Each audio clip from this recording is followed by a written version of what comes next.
5 to go here in Chicago. A car length, now 2 in front of the 91 is Haley.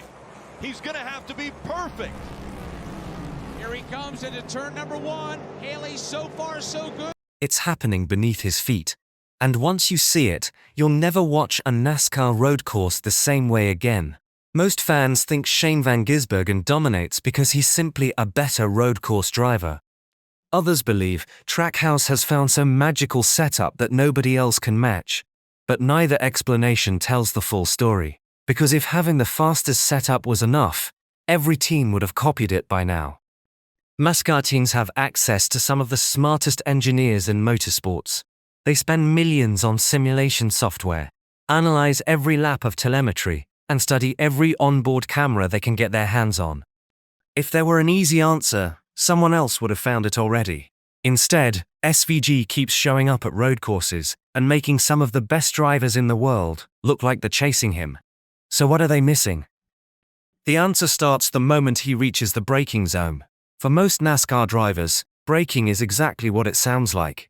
It's the point where you slow the car enough to make the corner. Brake hard, release the pedal, turn the wheel, and get back to the throttle. It's a technique that's been refined over decades, and it's become second nature for nearly everyone in the garage. SVG doesn't think about braking that way. For him, braking isn't just about slowing down, it's the first step in creating speed.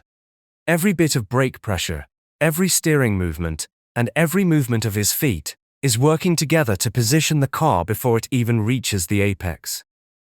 He's not reacting to the corner, he's shaping how the car will behave before anyone else starts accelerating. That sounds like a tiny difference, but in racing, tiny differences decide races. The fastest drivers aren't finding huge chunks of lap time in one corner, they're finding hundredths of a second everywhere. Gain 200ths in one turn, another 3 in the next, and suddenly you've built a gap that nobody can erase over the course of a race. This is where weight transfer becomes one of the biggest weapons in motorsports. The instant a driver hits the brakes, the weight of the car shifts forward. Most drivers use that weight to stop the car. SVG uses it to help rotate the car. Instead of forcing the front tires to do all the work, he lets the movement of the car itself help point the nose toward the apex. That means less unnecessary steering input, more front grip, and a smoother transition through the middle of the corner. The biggest reward comes on corner exit. Because when the car is already pointed in the right direction, you can get back to the throttle earlier. Earlier throttle means more speed all the way down the next straight. And that extra speed doesn't disappear after one corner. It carries into the next braking zone, then the next straightaway, and before long those tiny gains have turned into several car lengths.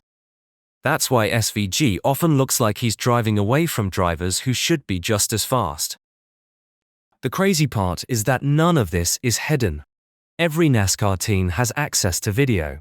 Engineers can study braking traces. Drivers can watch his onboard footage over and over again. They know what he does. But knowing something and being able to do it are two completely different things. Professional drivers spend years building muscle memory. Every brake application, every steering correction, and every throttle input becomes automatic. Changing those habits isn't something you accomplish in a week. It's something that can take years to rebuild. That's one of the biggest reasons SVG's advantage has been so difficult to copy. He spent years racing in disciplines where maximizing rotation and controlling the car through technical corners was already part of everyday life. Those habits became instinct long before he ever arrived in NASCAR. When he climbed into a next-gen car, he didn't have to invent a new technique. He adapted one that had already been refined over thousands of laps. That's what separates great drivers from elite drivers. Elite drivers don't just react to what the car is doing. They influence what the car is going to do before it gets there. That's why his braking looks so calm. That's why his steering inputs look smoother. That's why his exits are cleaner. And that's why the stopwatch keeps proving that his approach works. When people talk about NASCAR, the conversation usually revolves around engines, aerodynamics, suspension setups, and horsepower. Those things absolutely matter. But every once in a while, a driver reminds everyone that the biggest performance gain still comes from the person sitting behind the wheel. Shane van Gisbergen didn't re-write